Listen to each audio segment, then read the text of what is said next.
Today, we're going to extract crystals of caffeine from coffee. But to do that, we have to first brew the coffee, the chemistry way. Let's go to the lab.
The process of brewing coffee is what chemists refer to as a solid liquid extraction. The apparatus we use to perform this is what's known as a socklet extractor. Here's how it works. We filled this chamber up with ground coffee beans, and this flask below we filled with water, which was then heated up to boiling. As the vapors travel up this sidearm, it will meet a piece of glassware which will condense them and cause the liquid to collect here in this chamber. When this chamber is almost completely full, a siphon begins because of this small sidearm, and all of the solvent is drained back into the flask, so that way the cycle can be repeated. So we can take our coffee, and now we're ready to extract the caffeine out of it. To extract the caffeine out of our coffee, we performed something known as a liquid-liquid extraction. We used a solvent known as dichloromethane, and we put it in something known as a separatory funnel. Caffeine is much more soluble in dichloromethane than it is in water.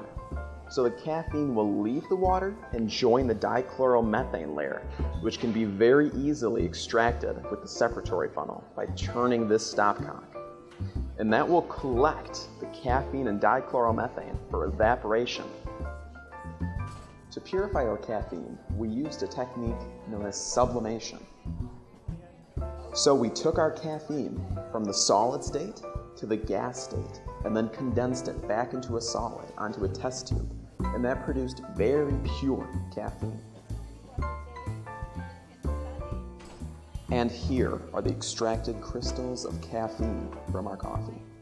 If you're interested, we used Vietnamese Robusta coffee beans for this experiment. That's because of their very high caffeine content. So this has been Chemistry in Context at Harless & Hugh Coffee. Stay safe.